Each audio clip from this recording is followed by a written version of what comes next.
सीधे आपको प्रयागराज ले चलते हैं, जहां संविधान सम्मान सम्मेलन में पहुंचे हुए हैं नेता प्रतिपक्ष राहुल गांधी। क्या कुछ कह रहे हैं, सुन लेते हैं। 21वीं सदी में हम इसको नेटवर्क कह सकते हैं, चाहे ये बढ़इयों का नेटवर्क हो, मोचियों का नेटवर्क हो, धोबियों का नेटवर्क हो। इन सब में बहुत गहरी स्किल छुपी हुई, हाथ मिलाने से पता लग जाता है। आप धोबी से हाथ मिलाइए, वो ऐसा दबाता है हवा निकल जाती है। मैंने किया है, तो जैसे पकड़ता है ऐसे लगता है कि भैया 10-15 लोगों ने पकड़ लिया। आप बढ़ई का हाथ पकड़िए, उसमें दिख जाता है।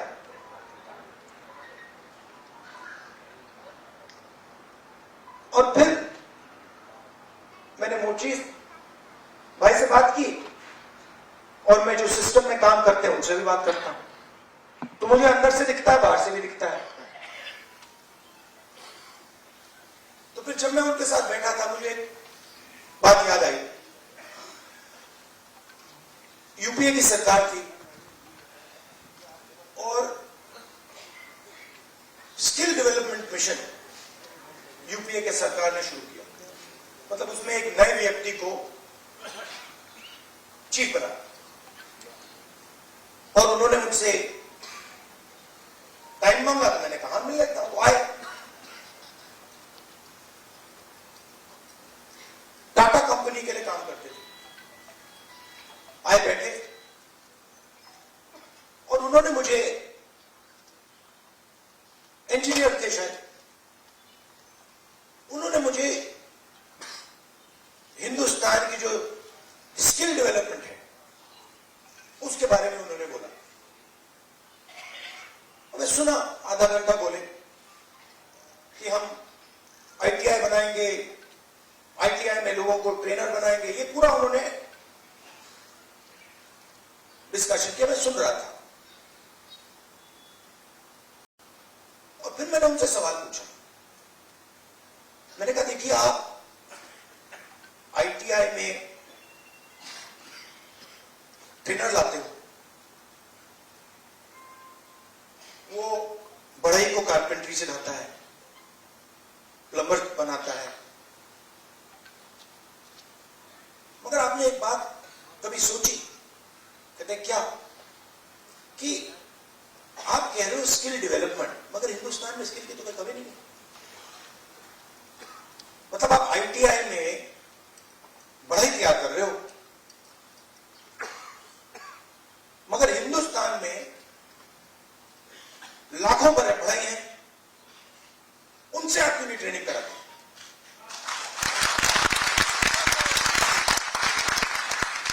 तो ये थोड़ा चौंक गए।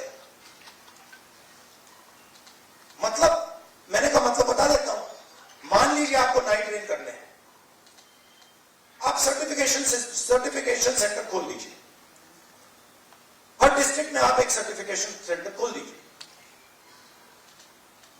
और उत्तर प्रदेश के हर नाई को कह दीजिए, देखिए भैया, आप गुरु हो, आप शिष्य लो, उनको तैयार करो, अपनी दुकान में तैयार करो, और फिर उनको सर्टिफाई करो। अगर आपके जो शिष्य हैं सर्टिफाई हो जाएंगे, आपको हम 100, 200, 500, 1000 रुपए बैंक अकाउंट में डाल देंगे। मतलब जो स्किल का नेटवर्क है उसका प्रयोग क्यों नहीं करते आप? बिल्कुल चुप हो गए। मतलब मुझे देख रहे थे कि ये मतलब व्यक्ति पागल है, इसको क्या हो गया? मतलब अब आईटीआई में, अच्छा मजे की बात बताऊं, ये जो हमारे मोची भाई हैं, इन्होंने मुझे बोला कि राहुल जी, मोदी जी ने नया प्रोग्राम शुरू किया,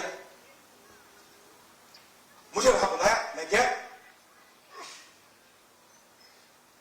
और फिर मुझे कहते हैं कि आपकी ट्रेनिंग कराएंगे।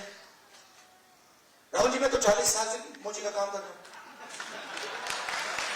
तो मैं वहां गया, वो जो उनका ट्रेनर था उसको मैं सिखा के आ गया।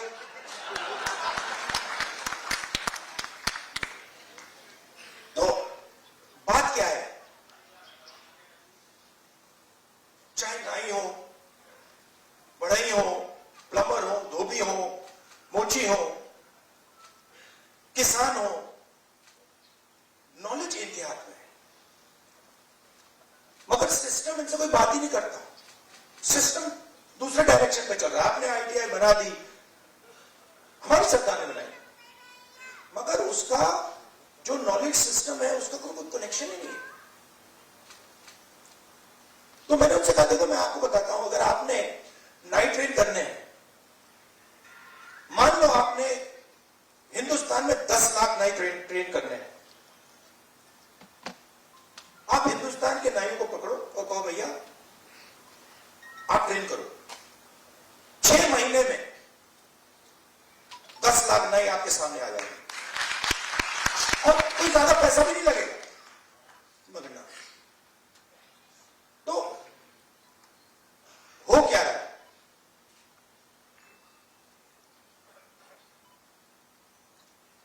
गाड़ी का इंजन होता है ना, उसमें सिलेंडर होते हैं।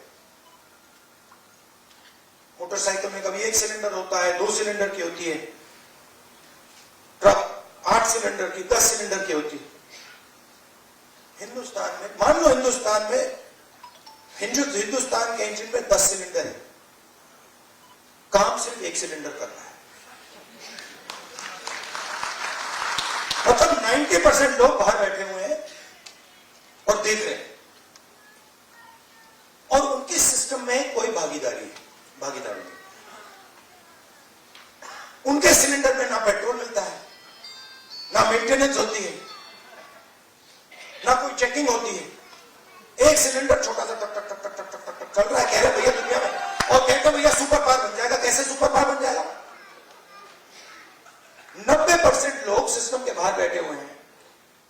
हुनर उनके हाथ में है, स्किल उनके हाथ में है, ज्ञान उनके हाथ में है, उनका कोई कनेक्शन ही नहीं है। तो इसीलिए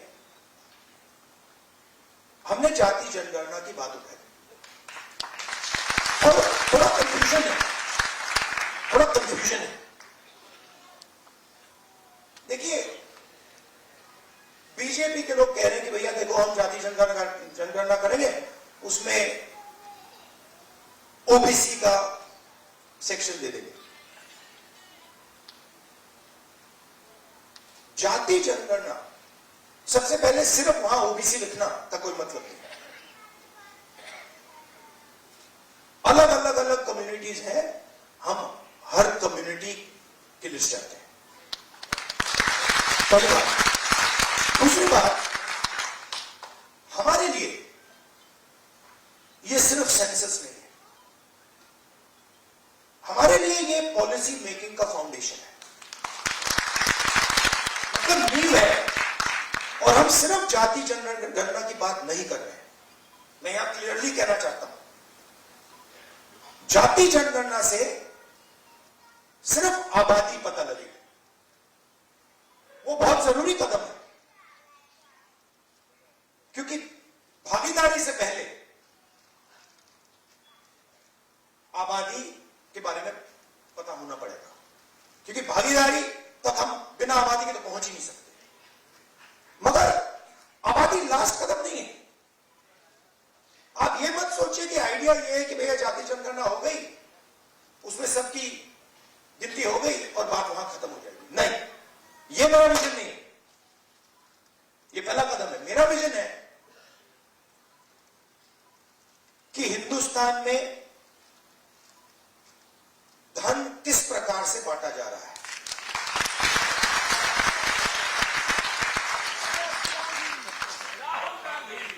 ओबीसी के हाथ में कितना है, दलितों के हाथ में कितना है, मजदूरों के हाथ में कितना है।